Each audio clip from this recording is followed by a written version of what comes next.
हाँ जी, फ्री सिलाई सीखो चैनल ते तुहाडा बहुत-बहुत स्वागत है जी। अज अपना सिलाई सीखण दा 5वां दिन है जी। 5वें दिन आपां फिटिंग वाली सिलाई किस तरीके नाल लगाउणी आ वधिया फिटिंग लई ਉਹ ਸਿੱਖਾਂਗੇ। ਸਭ ਤੋਂ ਪਹਿਲਾਂ ਦੇਖੋ ਆਪਾਂ ਮਾਰਕਿੰਗ ਕਿਸ ਤਰੀਕੇ ਨਾਲ ਕਰਨੀ ਹੈ ਜੀ ਉਹ ਵੇਖਦੇ ਹਾਂ। ਅੱਜ ਦਾ ਜਿਹੜਾ ਆਪਣਾ ਬ੍ਰੈਸਟ ਨਾਪ ਰਹੇਗਾ ਜੀ 18 ਇੰਚ, ਕਮਰ ਦਾ ਨਾਪ ਹੈ ਜੀ 16 ਔਰ ਹਿੱਪ ਦਾ ਨਾਪ ਹੈ 19.5। ਸੋ ਆਪਾਂ ਕੁਝ ਕਿਸ ਤਰੀਕੇ ਨਾਲ ਮਾਰਕਿੰਗ ਕਰਨੀ ਹੁੰਦੀ ਹੈ ਜੀ ਉਹ ਧਿਆਨ ਦਿਆ ਜੇ। ਜਦੋਂ ਆਪਾਂ ਕਟਿੰਗ ਕਰਨੇ ਆ ਜੀ ਸਭ ਤੋਂ ਪਹਿਲਾਂ ਆਪਾਂ ਨੂੰ ਧਿਆਨ ਹੋਣਾ ਚਾਹੀਦਾ ਵੀ ਆਪਾਂ ਕਿੰਨੇ ਇੰਚ ਦਾ ਮਾਰਜਨ ਛੱਡਦੇ ਆ। ਠੀਕ ਹੈ, ਇੱਕ ਸਾਈਡ ਤੇ ਆਪਾਂ ਕਿੰਨੇ ਇੰਚ ਦਾ ਮਾਰਜਨ ਛੱਡਦੇ ਆ। ਜਿਵੇਂ ਮੈਂ ਜਦੋਂ ਇਸ ਕੁੜਤੀ ਦੀ ਕਟਿੰਗ ਕੀਤੀ ਹੈ ਜੀ ਦੋਨੋਂ ਸਾਈਡ ਮੈਂ 2-2 ਇੰਚ ਦਾ ਕੱਪੜਾ ਛੱਡਿਆ। ਠੀਕ ਹੈ, 2 ਇੰਚ ਬ੍ਰੈਸਟ ਤੋਂ, 2 ਇੰਚ ਕਮਰ ਤੋਂ ਔਰ 2 ਇੰਚ ਹੀ ਹਿੱਪ ਤੋਂ। ਠੀਕ ਹੈ, ਹੁਣ ਫਿਟਿੰਗ ਵਾਲੇ ਨਿਸ਼ਾਨ ਦੇਖੋ ਆਪਾਂ ਕਿਵੇਂ ਲਗਾਵਾਂਗੇ। ਜਿਵੇਂ ਇਧਰਲੀ ਸਾਈਡ ਤੋਂ ਵੀ ਤੁਸੀਂ ਹੁਣ 2 ਇੰਚ ਹੀ ਛੱਡਣਾ। ਇਹ ਆਪਾਂ ਇੱਕ ਨਿਸ਼ਾਨ ਲਗਾਇਆ 2 ਇੰਚ ਦਾ, ਇੱਧਰ ਵਾਲੀ ਸਾਈਡ ਵੀ ਆਪਾਂ 2 ਇੰਚ ਤੇ ਨਿਸ਼ਾਨ ਲਗਾਵਾਂਗੇ। ਠੀਕ ਹੈ, 2 ਇੰਚ ਤੇ ਨਿਸ਼ਾਨ ਲਗਾ ਲਿਆ। ਔਰ ਕਮਰ ਤੇ ਵੀ ਆਪਾਂ 2 ਇੰਚ ਦਾ ਨਿਸ਼ਾਨ ਲਗਾਵਾਂਗੇ ਇਸ ਤਰੀਕੇ ਨਾਲ।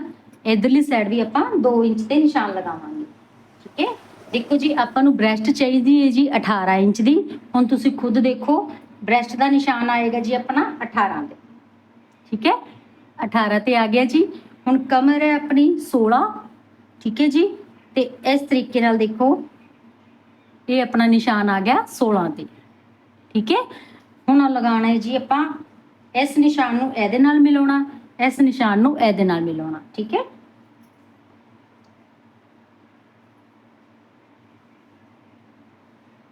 आपस च इस तरीके नाल मैच कर लांगे निशानां नूं।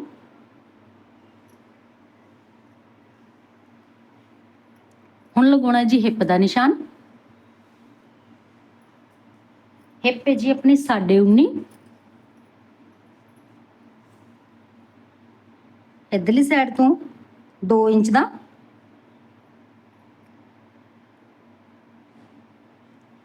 और इधरली साइड भी आप 2 इंच का निशान लगावांगे।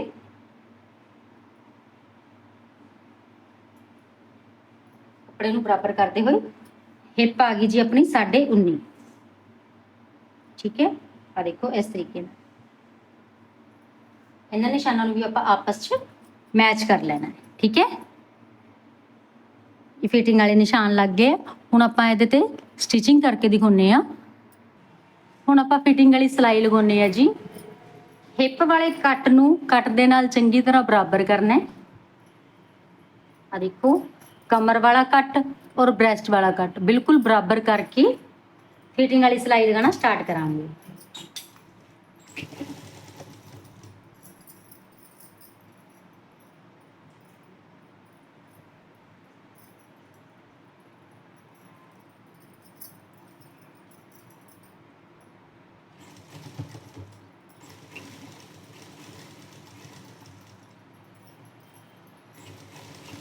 ਜਦੋਂ ਵੀ ਤੁਸੀਂ ਕਮਰ ਕੋਲ ਲਗਾਉਣੀ ਆ ਹਮੇਸ਼ਾ ਘੁਮਾ ਕੇ ਸਿਲਾਈ ਲਗਾਉਣੀ ਆ ਕੁਝ ਇਸ ਤਰੀਕੇ ਨਾਲ। ਠੀਕ ਹੈ,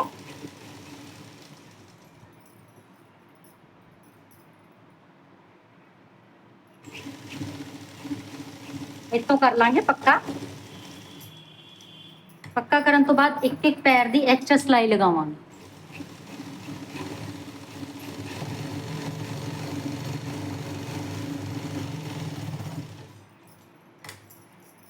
लग गई जी सिलाई।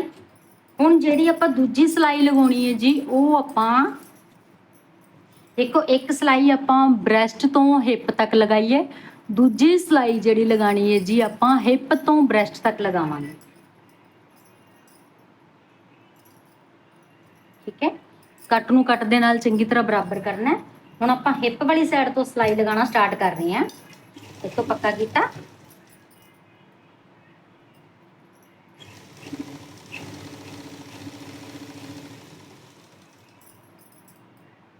कट देखो अपने बिल्कुल बराबर है जी। और हुण फिर तो कमर तो आपां घुमा के सिलाई लगाउणी है इस तरीके। तो कीता पक्का। फिर तो इस तरीके नाल एक पैर दी सिलाई लगावांगे।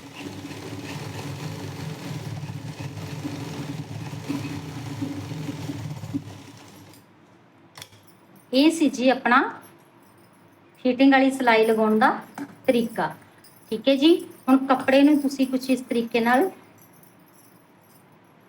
ਬਰਾਬਰ ਕਰਨਾ ਹੈ, ਬਰਾਬਰ ਕਰਕੇ ਔਰ ਛੋਟੇ ਛੋਟੇ ਕੱਟ ਲਗਾ ਲੈਣੇ ਆ। ਠੀਕ ਹੈ।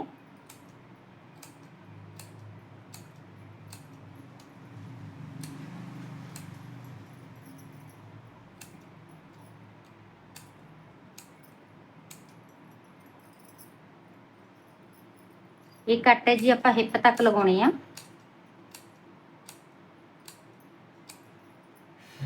ਕੁਝ ਇਸ ਤਰੀਕੇ ਨਾਲ। ਠੀਕ ਹੈ ਜੀ।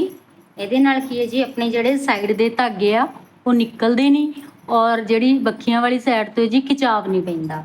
ਠੀਕ ਹੈ ਜੀ। ਤੇ ਕੁੜਤੀ ਦੇ ਫਿਟਿੰਗ ਲਗਾਉਣ ਦਾ, ਫਿਟਿੰਗ ਵਾਲੀ ਸਿਲਾਈ ਲਗਾਉਣ ਦਾ ਸਭ ਤੋਂ ਸੌਖਾ ਤਰੀਕਾ ਇਹੀ ਹੈ ਜੀ, ਔਰ ਬਹੁਤ ਹੀ ਵਧੀਆ ਫਿਟਿੰਗ ਹੁੰਦੀ ਆ।